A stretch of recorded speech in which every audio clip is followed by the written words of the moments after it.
It's great to be sitting here in New York City with Andreas Alf. It's a pleasure to see you. Thank you very much. Thank you for having us here at this incredible event. Tell us why you're here. Thank you so much for giving us the opportunity, of course. We are here because this week is a historic moment. It's the final week of the very first FIFA Club World Cup in this new, truly global dimension. And since here in New York will be both semi-finals and the final, it's a great place to connect and inspire football fans through our exhibition. We have a pop-up exhibition here. And what's the name of the exhibition? Yeah, the name is the FIFA Museum Legacy Tunnel, supported by Michelob Ultra here in this Pitchside Club. And it's a tunnel with 7 match-worn or match-prepared original shirts from some of the biggest legends of the game. Plus, of course, a couple of official posters from those World Cups that took place in the US already. That's right. So FIFA World Cup 1994, of course FIFA Women's World Cup 1999, FIFA Women's World Cup 2003, and also the official New York, New Jersey poster for the FIFA World Cup 26 to look ahead. But, of course, there's the 5th poster, and it's the poster of the current FIFA Club World Cup, and it's a great chance, it's a great opportunity for us to connect, to inspire and to celebrate football heritage and culture together with football fans, with soccer fans here in New York.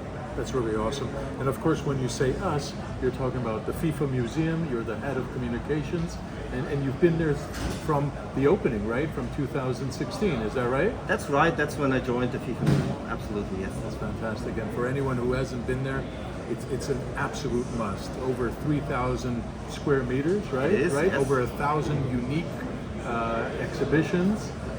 Opened in February of 2016, and it's something I can't wait to visit later this month. Tell us a little bit about it. Yeah, thanks so much. No, our main permanent exhibition is in Zurich. Yeah. We obviously welcome a lot of football fans from anywhere in the world there. Last year we had visitors from more than 140 different countries. Wow. And we have a lot of showcases dedicated to each of the World Cups and Women's World Cups. But on top of that, we do have exhibitions outside of Zurich. We try to go to the fans and not wait until the fans come to Zurich only. So wherever there is a World Cup, wherever there is a Women's World Cup, and since this week also wherever there is a Club World Cup, we want to be there on site, to be there for any football fans and to be a vibrant meeting place. So yeah, I remember well, we had an exhibition, a special exhibition in Qatar during the World Cup 2022. We had a special exhibition in Sydney during the Women's World Cup 2023, and it's really amazing to see how people from all those different football cultures, all those fans, those football fans, those soccer fans, they come together, and in our exhibitions they get together, they connect, they start engaging based on memories, emotions, opinions, perspectives, and get closer, connect with each other, maybe sometimes even become friends. I think this is a pure example of how football, how soccer really unites. Right, and the unique culture, the global culture of football, correct? Yeah, it is. It is exactly that. In a lot of exhibitions we have a quite popular so-called rainbow of shirts. Okay. So we have a rainbow of 211 shirts, which is each shirt of all of the 211 FIFA member associations. And we do also now have a rainbow of 32 shirts, which is consisting of all the Club World Cup participants' shirts. And we keep saying that the rainbow of shirts is not just a showcase. It's somehow something symbolic, because behind each shirt, symbolically speaking, there's an own football identity, an own football history and culture. Of course. We believe that our job at the FIFA Museum is to tell all those stories from all those different football identities, histories, cultures, and bring them all together to kind of like create or celebrate this one global football culture. I see. And tell us about this exhibition here. I mean, this is your 5th exhibition of this kind, is it? It is the 5th time that we have an exhibition or present an exhibition outside of Zurich. I see. The third World Cup tournament. So on top of the FIFA World Cup and FIFA Women's World Cup, we are now here at the FIFA Club World Cup. And for us, it was a great opportunity to do or to present for the very first time a selection of original shirts focusing club football.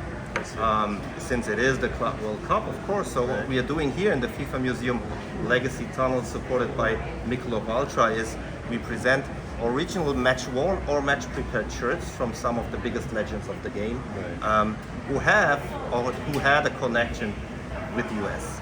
So we present a shirt from Johan Cruyff, from David Beckham, Zinedine Zidane, Bastian Schweinsteiger.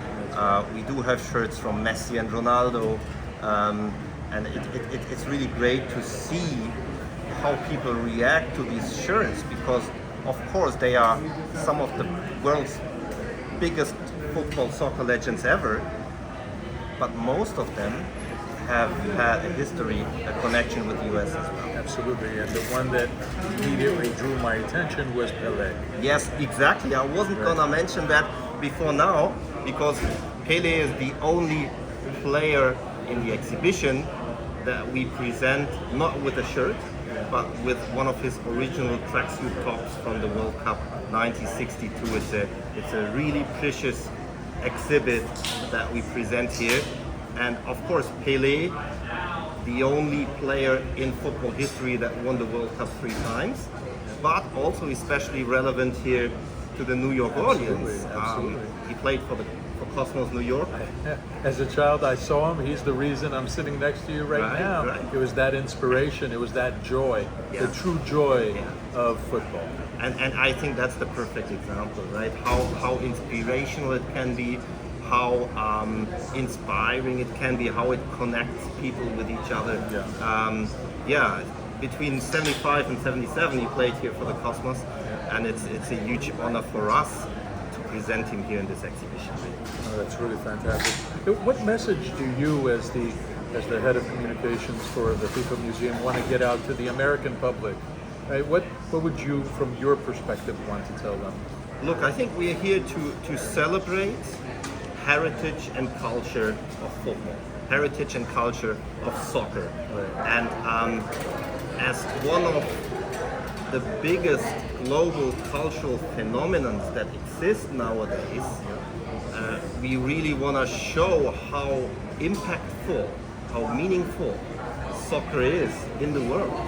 And looking at the Club World Cup now, with all those really passionate fans, supporters from different continents, looking ahead to World Cup 26, when fans, supporters from all over the world will come here and celebrate soccer together.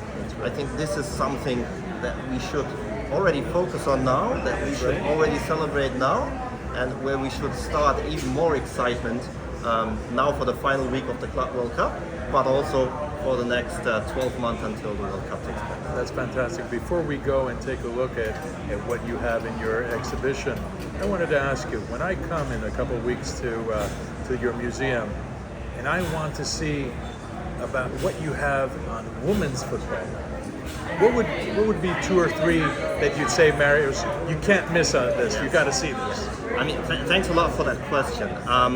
We have a really big exhibition area called FIFA World Cup Gallery. Okay. And a big part of that gallery is one dedicated showcase for each of the FIFA Women's World Cup tournaments so far.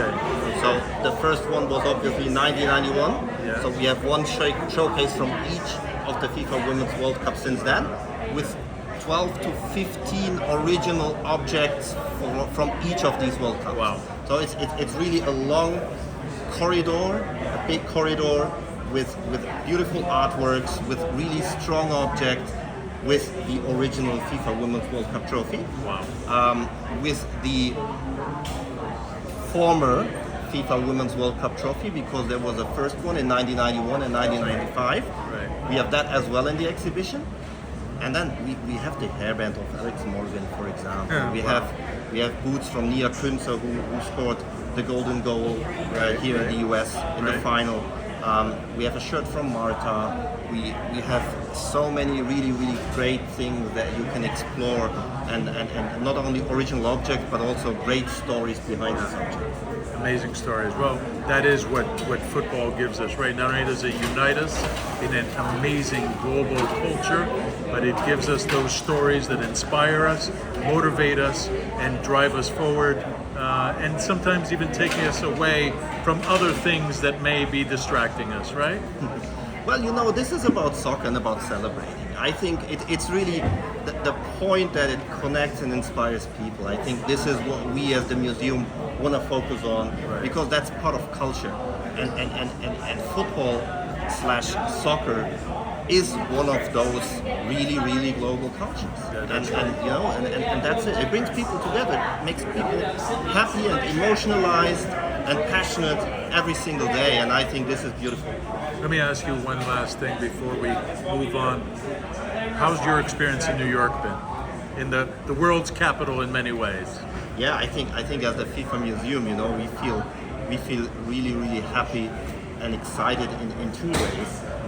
One way because of the fascination and the passion for sports, and then secondly also since there's a big passion for culture. Yeah. You know, I mean, it's one of the capitals of museums, right? And That's true. Being here for the very first time with a pop-up exhibition in the US, by the way, being here at the FIFA Museum in New York is something very unique and special for us. Fantastic. Thank you so much. Let's take a look and see. I want you to show me what you have inside. Absolutely. Let's go.